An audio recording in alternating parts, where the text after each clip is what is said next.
Playlisters, as you may have predicted, the war in Iran is going in full force, and we're going to discuss how to talk about it and what is not being said. So pour a drink because we're bringing you into our group chat about politics and the next generation of leaders in this country. This is Political Playlist Happy Hour. Welcome to Political Playlist. All right, are we ready, guys? Happy Hour. Happy hour. We fucked that up so bad. Hey, everybody, and welcome to Political Playlist Happy Hour. I'm Michael Kristoff. I'm Anna Muskie Goldwyn. I'm Anthony Barquette. Perk up, Buttercup. And if you're anything like me, guys, when you open a book or a screenplay to read, you immediately go to that last page and you say, how many pages is this? What am I getting into? So for those of you who have the same practice as us, you might have noticed that this is only a 20-minute podcast episode, which is a little bit shorter than our normal episodes. That is because we are mixing things up a little bit. Oh. And not only are we going to be bringing you one podcast per week, but we're going to be doing 2 podcasts per week. They're going to be a little bit shorter. They're going to be dropping on Tuesdays and Thursdays. We're going to be kind of talking about the same stuff, but just shifting it up a little bit, guys. What do we think? I don't know. How do you guys feel about change? I feel like I Anthony hate doesn't it. do well with. You definitely don't do well with change. I don't don't. love change. I I don't Would don't we love say change. that I'm the most flexible one here? Oh my goodness. That is, we have our clip, ladies and gentlemen. There it is. Wow. I don't think we'd find anyone to agree with that statement. Well, I would you say think that- I you would think say that we're you- 3 stubborn mules for different reasons. Moscow mules to. I don't know what you're people. talking about. I'm loosey goosey, go with the flow. Yeah. hmm Yeah. Well, Yeah. listen. But I'm very excited for this new format. I think that, as we've talked about before, like politics is happening all the time. And that was part of the decision to do this, is to kind of be able to engage all of you guys listening and watching multiple times a week so that you can stay engaged yourself, because hopefully what we're saying on here makes you want to pay attention, makes you want to dive deeper. And so we're going to have two little pods each week to hopefully satisfy that political appetite of yours. yeah. And I'm just super excited to talk to you guys twice a week. Oh, that was Aw. that was said with a tinge so of irony. sincere. Yeah. It was meant to be sincere, so Or Yeah. sarcasm. I Yeah. don't think Anthony's Mhm. voice does the sincere intonation. No, it doesn't. Well, we are, of course, keeping a few pillars of this podcast the same, such as a whiskey for me in hand. I'm sure Anna has a orange wine, and I'm sure Anthony has a full pitcher of martini. So without further ado, let's discuss how to talk about the war in Iran and perhaps the things that aren't being said about this war. Guys, what are our playlisters saying about this war right now? What are the kind of overarching tweets, statements, pro-war, anti-war? What are we looking at here? One thing that I saw that I wanted to bring up was from Representative Johnny O, who we spoke about recently from Maryland. And he was commenting on this interview that Hegseth gave, where he essentially did not rule out the option of boots on the ground. And I think that there's a lot of Democrats who are saying, how can you not rule that out? You can't go put boots on the ground without congressional approval, blah, blah, blah. But what Johnny O said was something really interesting, where he said that if the whole reason we're there, ostensibly, is to deal with nuclear capabilities of Iran, that he, quote, doesn't know how we can go in and retrieve that without sending boots on the ground.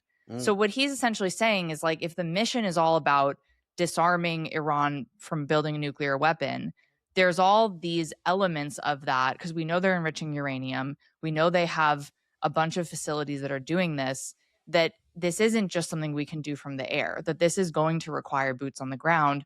So if anyone is under any sort of, facade that, like, this won't require troops to actually carry out that mission, then you're just being stupid. And I thought that was an interesting take from a Democrat, because I don't think that he wants that to happen. But I think he's calling out, saying, like, if the stated objective is to be accomplished, the only solution is soldiers in the Yeah. country. Yeah, I mean, I'd almost like to take a little step back Oh, and maybe go to the running up to the presidential election. Oh, You want to hear what my favorite quote maybe was? I yeah. wonder if you can Yeah. guess who that was. Um, Dan Crenshaw, August Pfluger. no. Give me a second. Okay. Jesus. Oh my God. Yeah, playlister Anthony is a little under the weather today, so just give him twice some as much slack. time to normal tasks are We have taking all a the little time bit in the world longer. for this episode Yeah. that Michael's already put a 20-minute time Right. set on. Right. Oh, anyways, I actually did not write it down, but it was Kamala's going to put us into a World War III, and you're going to be telling your kids are going to be asking you what a draft is. Wasn't that Trump? That was said by President Trump. So I Not am on our playlist, by the way. No, not on our playlist, but I am taking a step back. This was Josh Hawley.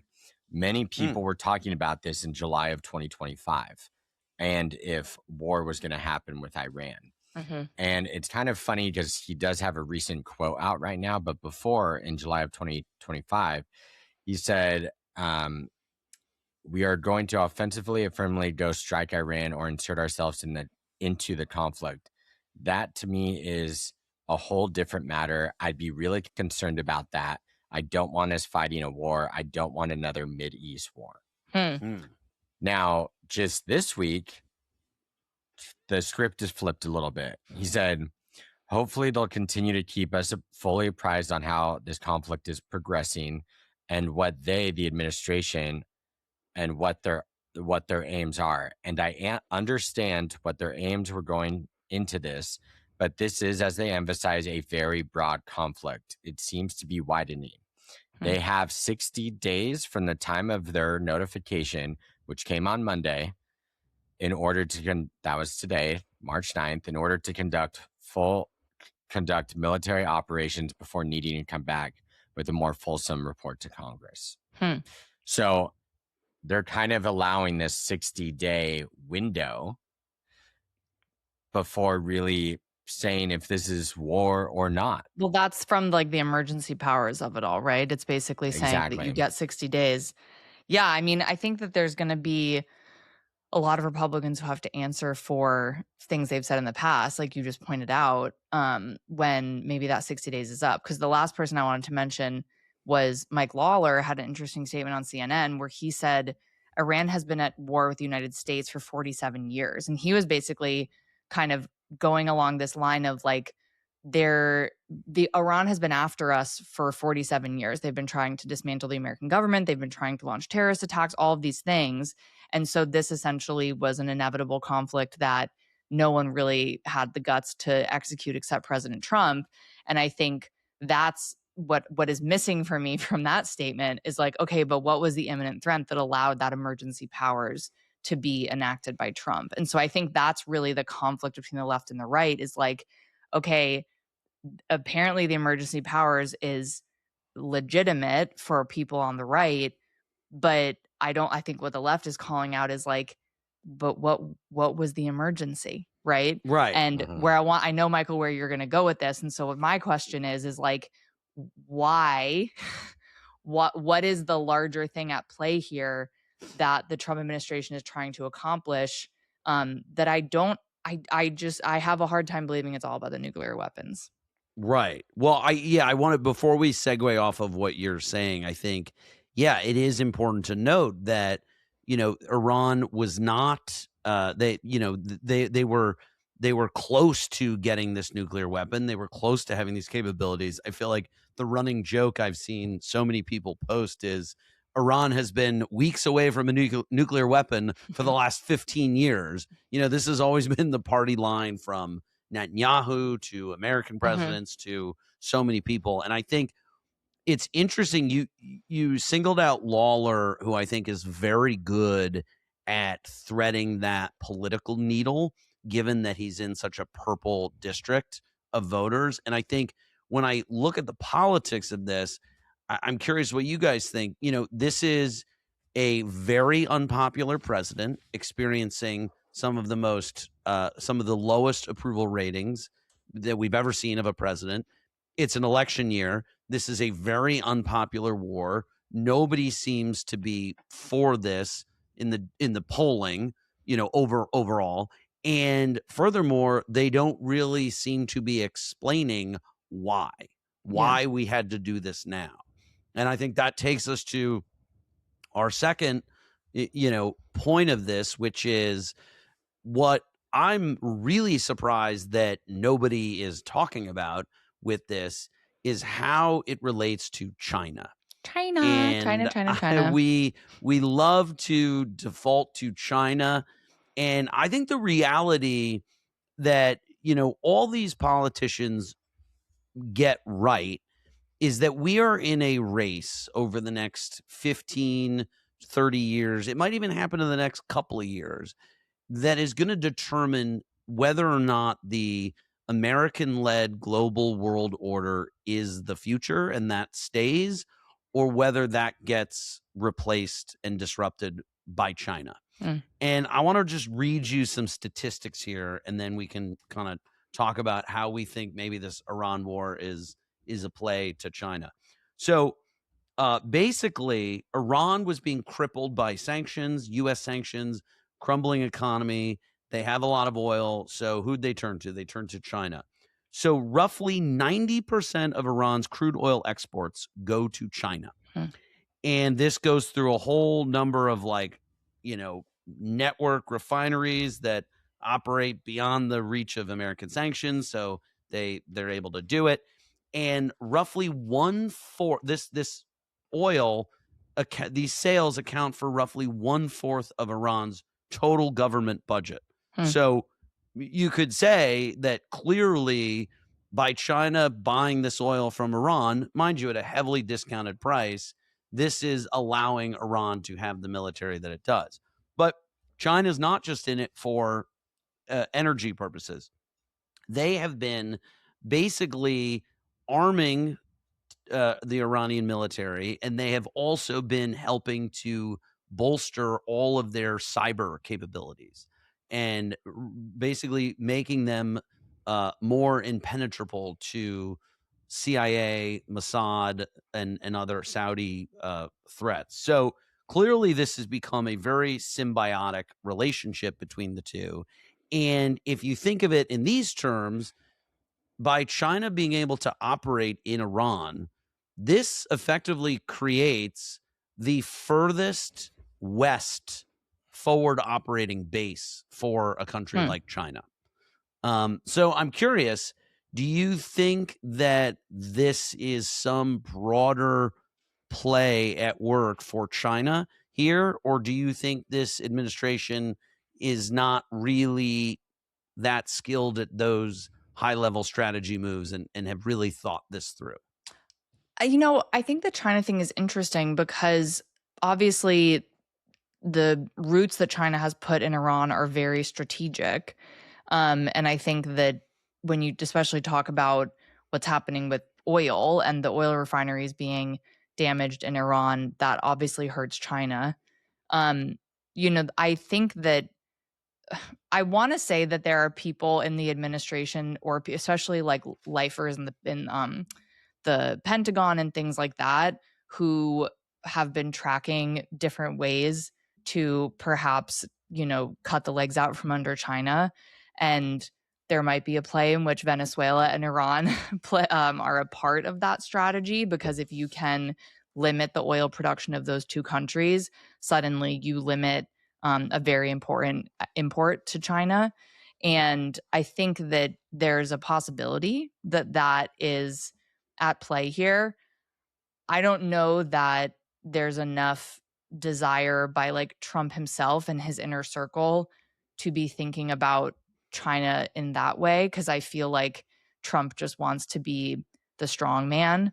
So I'm not sure that that's like the secret underlying strategy of this all, but I would guess that there are people in the Pentagon who recognize that is a very important, perhaps, side effect of what's happening, which is why you see China now intervening and sending an envoy to the Middle East to try to mediate between all of these countries because they see what's happening specifically to oil.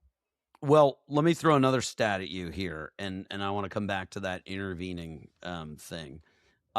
Basically, China has over 1 billion barrels of strategic petroleum reserve, thanks to Iran. Wow. And this is estimated to be able to power the Chinese economy for roughly 100 days in the event of a naval blockade.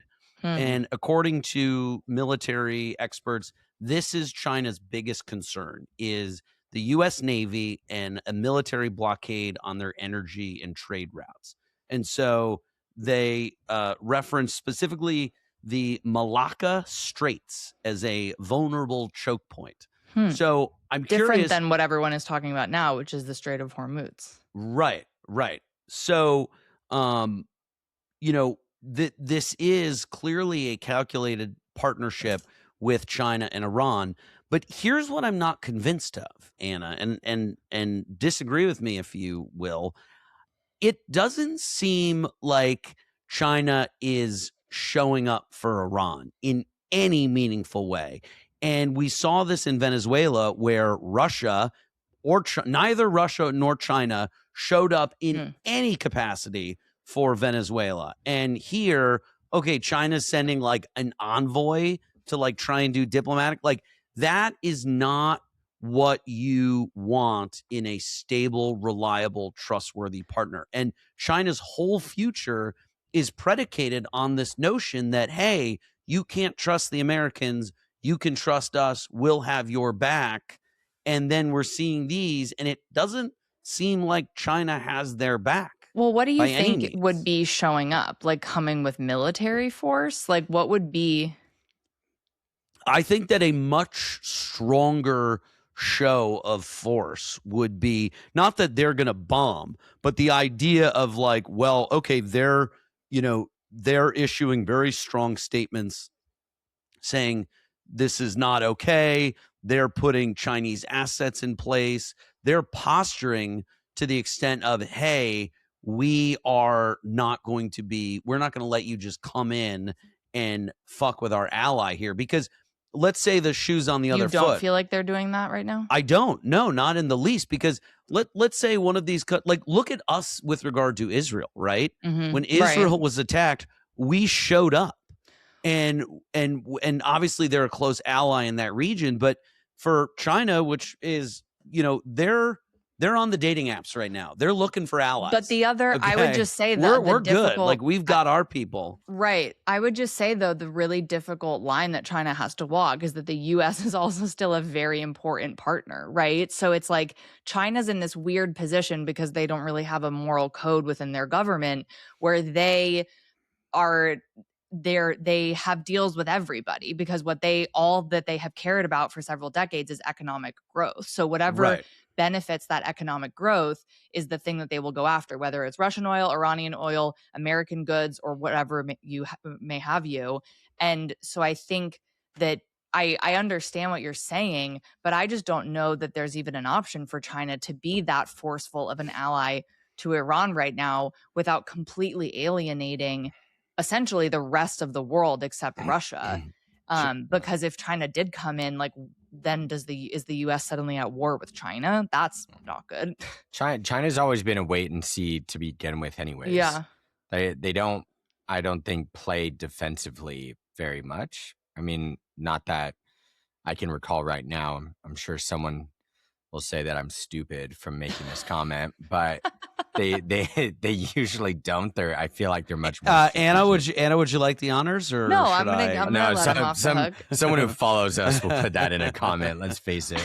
Yeah. But I think what I agree with you, Anthony, is that I do feel like China's a wait and see kind of country because their sole concern is economic growth, and then I don't think that they're like making allies based on anything other than their economic interest, which obviously here the oil from Iran is a very important economic interest, but so are a bunch of other things.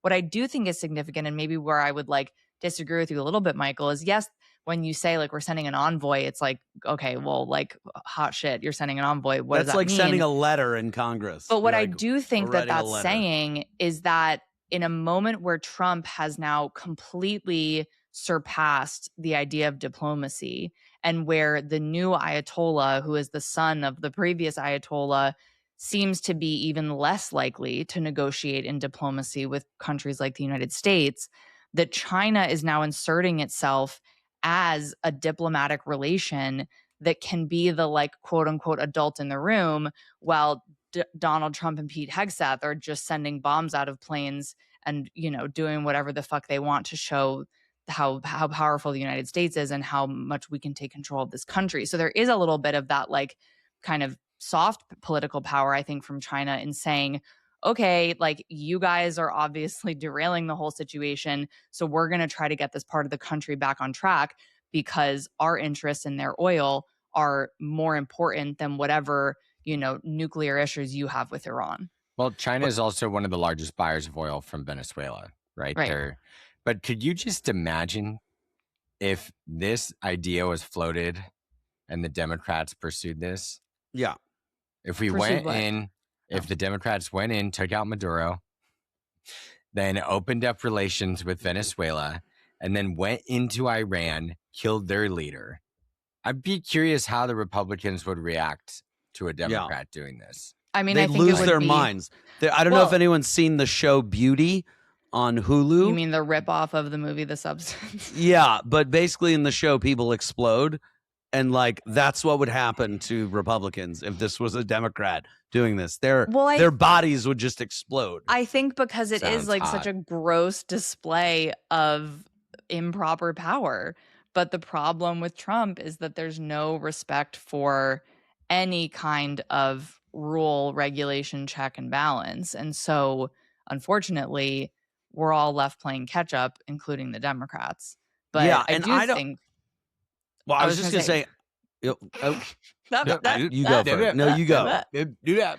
I was just going to say that I do think the messaging around this right now, which is much more convoluted on the right, is benefiting the left, because there are very clear things that the left can go after. Whereas I think when you compare statements like we heard from Josh Hawley, like we heard from Mike Lawler, like we're seeing from people who are much more aligned with Trump, kind of just like rah-rah cheering him on, those are all over the place. And that never bodes well, which the Democrats certainly know a thing or two about.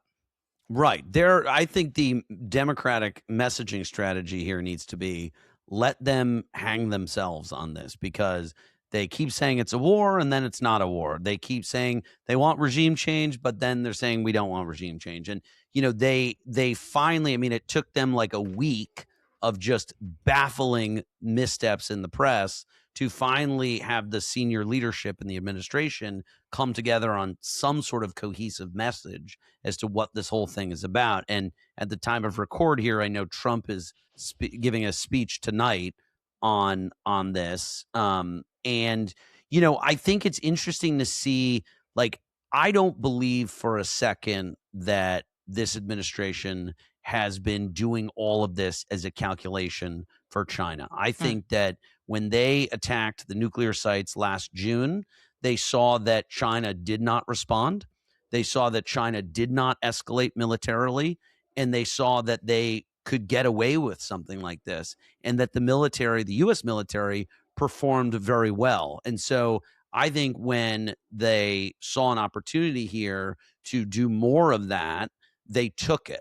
And I don't subscribe to the notion that, you know, the strategy with Trump and this administration is chaos and that that's the genius of it. I think it is fully chaotic, and I think we have no idea the pros and cons of that, because there's just no second and third and fourth levels thought out. It's shoot from the hip and see what happens. Well, and I think to the point of China, we know that oil trade is being real fucked right now. Right. I mean, I saw on TV somewhere in California, there's like $8 per gallon gas, so right? Like, Insane. so what I think is going to be really interesting is, what was the name of that waterway that you said? Apparently it's called the Malacca Straits. Malacca Straits. Could not, for all the bourbon in Kentucky, find it on a map for you. But anyway, we've been hearing so much about the Strait of Hormuz because that is the place that connects the Middle East to the west, right? So that's where the transportation of oil goes to the west, and trade coming vice versa towards the Middle East. But what'll be really interesting is if that strait, Malacca Strait, starts making it into the news. Is that when China starts to get upset of like, okay, well, now our strait is being fucked with, and these vessels can't pass through? Because for now, even though the refineries are being damaged, Iran is still producing oil. There's still oil to go to China. So what happens when that's cut off? Well, and the thing with the Iranian oil production is that there's a little island in the north of the Persian Gulf. I think it's called Karj Island. And it's where all of their oil shipments leave the country from. Okay. So the question is, okay, we've bombed it a little bit, but if you really want to take over that oil control, you have to have boots on the ground for that island, to seize that island. Are we prepared to go there? Right. So really quick, the Strait of Malacca is in the... Oh my God, I can't believe Anthony found it literally in less than a minute as Michael was struggling to find it. No, well, I mean, it's in Asia. This is actually a pretty fun fact. I did not know this. 20% of gas flows through this strait. So it's between Indonesia and Malaysia, basically. Okay. That connects basically everything from the Indian and Pacific Oceans. Okay. Wow. So it's one of the most sense. important shipping lanes in the world. Interesting. Yeah. So Yeah. just geographically, that's probably not going to be involved in this operation. No, yeah, exactly. So as long as Iran can get to the Strait of Malacca, I don't think we're going to Well, be hearing much a lot of about the China. ships are coming from the Strait of That's Hormuz. the thing. That's you go through Oh. the Strait of Hormuz to get Yeah. out of Iran. All their oil goes to this Karj Island. Yeah. Then they know leave what? through the Strait of Hormuz. I never said I was an expert on oil They go trading. through the Or Indian Ocean. geography. or geography, honestly. They pass our headquarters in the Maldives, and then they head up to the Malacca Strait. You know what I do look forward to doing one day is spending special envoys to your houses, or Oh, as you're my gonna have your own presents. special envoy. For like when you guys host a birthday party and I can't come, I'm Like, gonna be I'm like, sending my yeah. envoy. I'm Sending an a envoy, special yeah. envoy in my honor. That's well, may great. we all find special envoys in our future. Oh, God willing. Cheers.